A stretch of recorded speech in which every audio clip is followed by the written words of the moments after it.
এক বাংলাদেশি 18 বছরের কিশোরকে জিম্মি করে আইফোন এবং ব্যাংক অ্যাকাউন্টের মাধ্যমে অর্থ হাতিয়ে নিয়েছে একটি প্রতারক চক্র। এই ঘটনাটি ঘটেছে লন্ডনে। ওই 18 বছরের ওই তরুণ বাস করেন সাউথ লন্ডনে এবং এই ঘটনার পর যখন ঘটনাটি জানাজানি হয় তখন ওই পরিবারের পক্ষ থেকে পুলিশকে জানানো হয়েছে। পুলিশ বর্তমানে ঘটনাটি তদন্ত করছে। সেজন্য আমরা ওই ভিকটিম যে কিশোর তার নাম পরিচয় প্রকাশ করছি না।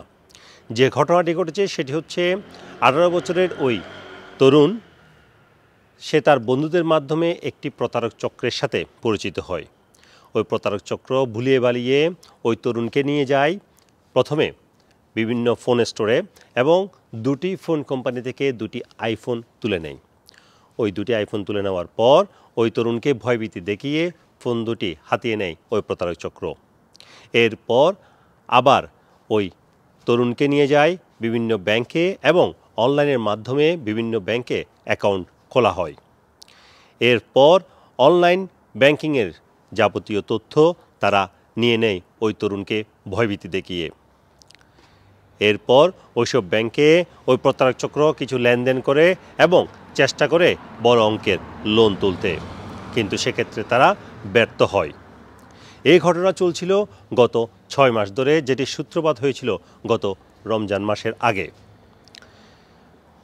ওই 18 বছরের তরুণ ভয়ে পরিবারকে কিছু জানাতে পারেনি, কারণ প্রতারক চক্র সেই তরুণকে ভয় দেখিয়েছে, মেরে ফেলার হুমকি দিয়েছে, বলেছে তার পরিবারের ক্ষতি করবে, পরিবার কোথায় থাকে সব কিছু তারা জানে। এই অবস্থায় ভয়ে ওই তরুণ মুখ খোলেনি। দীর্ঘদিন ধরে সহ্য করেছে এই নির্যাতন এবং ওই প্রতারক চক্র দুটো মোবাইল ফোন নিয়ে নেওয়ার পর ব্যাংকিং লেনদেন করে চেয়েছিল বড় অঙ্কের লোন তুলে নিয়ে ফেলতে, কিন্তু সেটি সম্ভব হয়নি যেহেতু ওই তরুণের কোনো আয় ছিল না। এইসব তথ্য আমাদেরকে জানিয়েছেন ওই তরুণের পরিবার এবং তারা বলেছেন বাংলাদেশি সহ কোনো পরিবারের তরুণরা, কিশোররা যাতে এই ধরনের বিপদে না পড়ে সেজন্য যাতে অভিভাবকরা সতর্ক থাকে।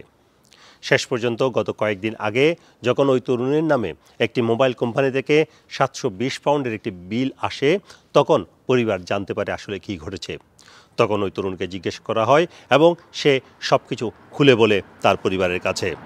এরপরে পরিবারের পক্ষ থেকে পুলিশকে জানানো হয়। পুলিশ ঘটনা শুনেছে এবং তারা বিষয়টি তদন্ত করে দেখছে বলে জানিয়েছে। ওই তরুণের অভিভাবক আমাদেরকে জানিয়েছেন বিশেষ করে বাংলাদেশি পরিবারে এই ধরনের হয়তোবা ঘটনা ঘটতে পারে, কারণ ওই তরুণ তার বন্ধুদের মাধ্যমেই এই প্রতারক চক্রের সাথে পরিচিত হয়েছিল। সুতরাং ওই অভিভাবক সকলের প্রতি অনুরোধ জানিয়েছেন আপনার সন্তানেরা কাদের সাথে মিশছে, কোন বন্ধুদের সাথে মেলামেশা করছে, কোথায় যাচ্ছে, আচরণ কোনো ধরনের সন্দেহজনক কিনা সেগুলো অবশ্যই খেয়াল রাখতে হবে।